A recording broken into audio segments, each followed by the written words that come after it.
세상을 연결하는 뉴스 브릿지입니다.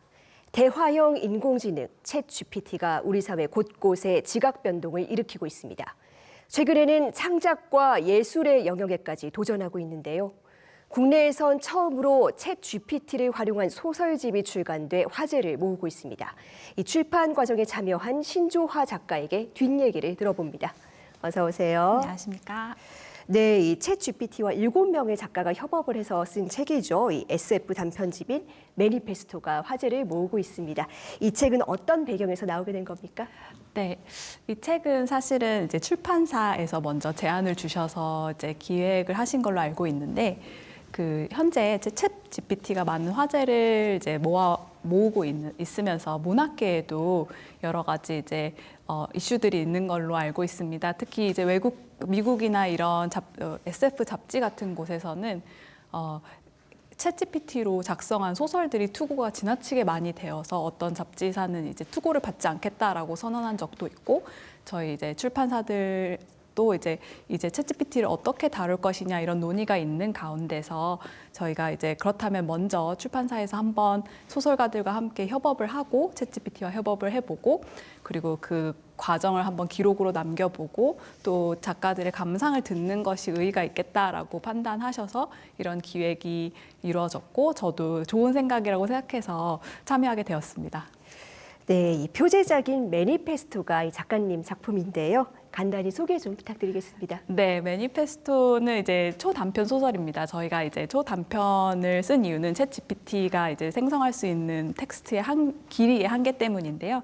그래서 이제 선언문 형태로 이제 작성을 한 짧은 초단편 소설이고, 그 이야기 스토리는 간단히 말씀드리자면 이제 근미래 지구에 이제 16m의 나무 형상을 한 외계인이 지구에 찾아와서 어떤 지구 온난화나 기후 변화의 문제들을 상당 부분 해소해 줬고, 그로 인해서 이제 여러 사람들과의 사회가 변하면서 외계인들을 반대하는 세력들도 생기고 찬성하는 세력들도 생긴 그런 배경에서 이제 외계인들을 배척하는 그런 단체들이 뉴스에 선언문을 내고, 또 그 선언문을 본 외계인들이 그 반박문을 내는 그런 내용으로 이제 선언문 형식의 초단편 소설입니다.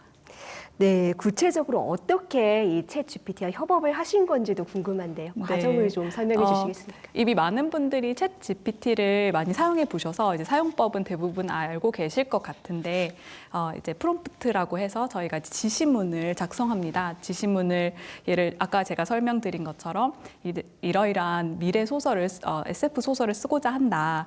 배경은 근미래고 여기에서 이제 이런 외계인들이 지구를 찾아왔고 이들을 배척하는 인간 단체가 있는데, 이 인간 단체의 입장에서 외계인들을 배척하는 이러저러한 근거를 가지고 선언문을 작성해 보라라고 해서 생성된 이제 그 소설이 바로 이것이고요. 또 이걸 근거로 또 외계인들의 입장에서 이제 챗 GPT에게 내가 한번 이 선언문을 반박해 보라라고 해서 또 반박문까지 나왔고, 그리고 저는 거의 이제 이것들을 이제 변형하진 않고 약간의 이제 몇 가지 문장을 추가하는 방식으로 이제 완성을 하였습니다. 네, 이 챗 GPT가 쓴 글을 처음 보셨을 때 어떤 생각이 드셨는지, 만족하셨는지도 궁금한데요. 네, 사실은 다른 작가님들도 후기에서 그렇게 많이 쓰셨지만 이것이 정말 훌륭한 소설이다라고 할 만큼 만족하진 않았습니다.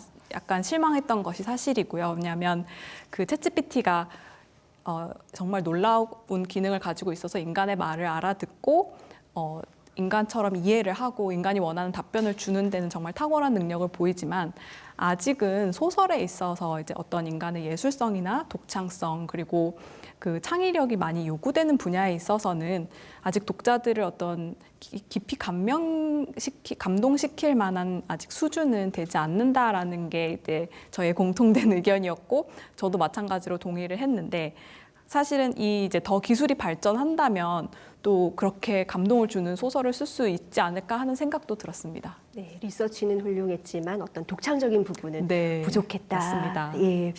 그런데 이렇게 항상 새로운 글을 창조하시는 어떤 작가 입장에서는 이 챗GPT의 등장이 마냥 반갑지만 않을 것도 같고요. 복잡한 마음이 드실 것 같습니다. 네, 어떠셨습니까? 맞습니다.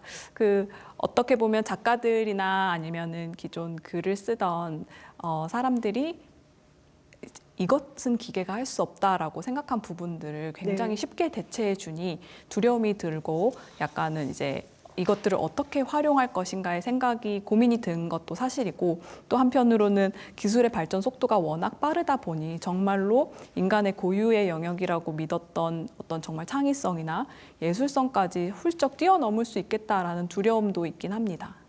네, 이 챗 GPT가 쓴 글과 이 사람이 쓴 글에 어떤 뚜렷한 차이가 있을까라는 의문도 드는데요.